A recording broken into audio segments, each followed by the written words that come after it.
एक गरीब आदमी बद्दू, रात के वक्त वो कहीं बेचारा सुबह से चला था, मदीने पहुंचते उसे रात हो गई।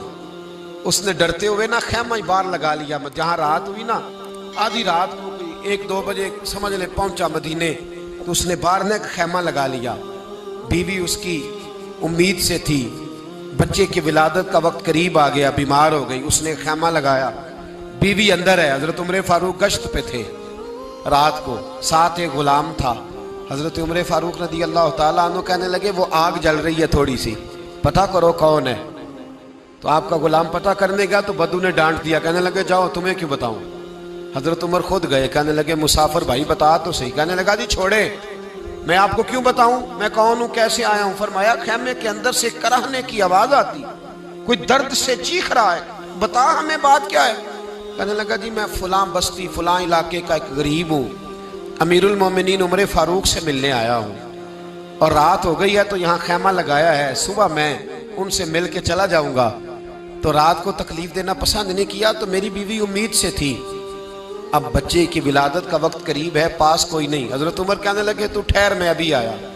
चेहरे पे नकाब है, उसे बताया नहीं मैं ही अमीरुल मोमिनीन। उमर दौड़े गए, अपनी जौजा से कहने लगे अगर तुझे बहुत बड़ा अजर मिल रहा हो तो हासिल करेगी। क्या करूंगी। तो कहने लगे चल फिर मेरे साथ, बहुत बड़ा अजर है। एक दोस्त के यहाँ विलादत का वक्त है, जरूरत की चीजें साथ ले लो।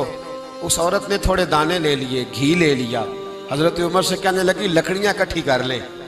अमीरुल मोमिनीन, काउंसलर की बात नहीं बता रहा आपको, मैं आपको एमपीए की बात नहीं बता रहा, एमएनए की बात नहीं बता रहा, जो 10 गांव को मिला के चेयरमैन बना उसकी बात नहीं बता रहा, उसकी बात बता रहा हूं जो 22 लाख मुरब्बा मील का हुक्मरान है। उसकी बात बता रहा हूं जो गली से गुजरे तो शैतान रास्ता ही बदल जाता है। उसकी बात बता रहा हूं जिसके बारे में मेरे मुस्तफा करीम सल्लल्लाहु ताला अलैहि वसल्लम ने फरमाया मेरा उम्र तो वो है कि 950 साल हजरत जिब्रील भी इसकी शान बयान करें तो अजमत खत्म नहीं होती। इतना बड़ा शख्स। हजरत उमर ने लकड़ियां इकट्ठी की, ईंटों का रोड़े लेके चूल्हा बनाया, पहुंच गए। आपकी जौजा कहने लगी ये थोड़े दाने डालने, घी डालने और एक लकड़ी लेके इसको हिलाएं, तैयार करें। खुद जौजा अंदर चली गई, हजरत उमर बाहर पकाने लगे। वो बद्दू कहता है मैं इस तरह का उनके साथ बिहेव करने लगा जैसे को किसी चौकीदार के साथ नहीं करता। मैंने समझा ये उमर ने चौकीदार रखे आने जाने वाले मेहमानों का। मैं कभी पानी का प्याला मांगता, कभी कोई बात, उमर दौड़े जाते, कभी पानी लाते। ओ मुसलमानों, ओ मेरे रसूल के गुलाम अजीजो, हजरत उमर फारूक। वो गुलाम कहता है मैं उमर से कहता, मैं कहता गुलाम पानी ला, तो उमर दौड़ के पानी लाते। मैं कहता तुझे घी पकाना भी आता है, पहले भी कभी पकाया है? तो उमर फरमाते कोशिश तो कर रहा हूं। मैं कहता पहले भी कभी तेरी बीवी ने ये काम किया है? तो हजरत उमर कहने लगे मुझे याद नहीं, पूछ के बताऊंगा। कहते हैं क्या रंग था, क्या अंदाज था, क्या मुस्तफा की तरबियत थी, क्या अंदाज हुजूर ने सिखाए गुलामों को। ये किस तरह का अमीर है कि ये हंडिया पका रहा है, फूंके मार रहा है एक गरीब के लिए, देहाती के लिए जिसे जानते भी नहीं।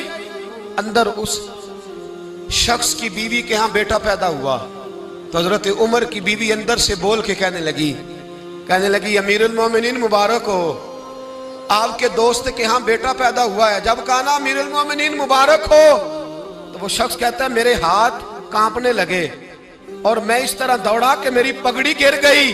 मैं दौड़ा तो उमर ने बुलाया, कहा किधर जाते हो?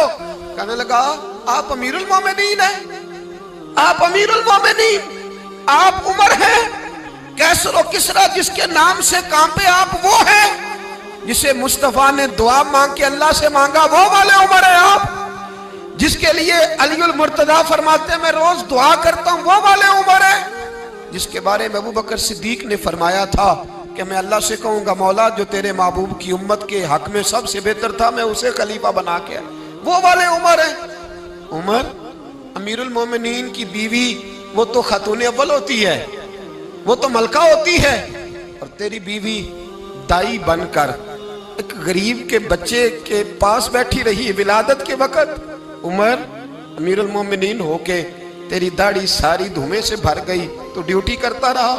तो सैयदना उमर रो पड़े और उस बद्दू को सीने से लगा के कहने लगे तुझे पता नहीं तू कहाँ आया है, इस शहर का पता है? उसने कहा हुजूर कहाँ है? फरमाया ये मेरे नबी का मदीना है, ये मुस्तफ़ा का मदीना है। यहाँ अमीरों का इस्तकबाल नहीं होता, यहाँ गरीबों के इस्तकबाल होते। यहाँ हुजूर ने इस स्टेट पे मेरे रसूल पाक ने वो वाला रंग दिया है कि अब गरीब सर उठा के जीने लगे हैं, अब मजदूरों को इज्जतें मिलने लगी हैं, अब यतीमों ने सर उठा लिया है कि हमारा कोई सुनने वाला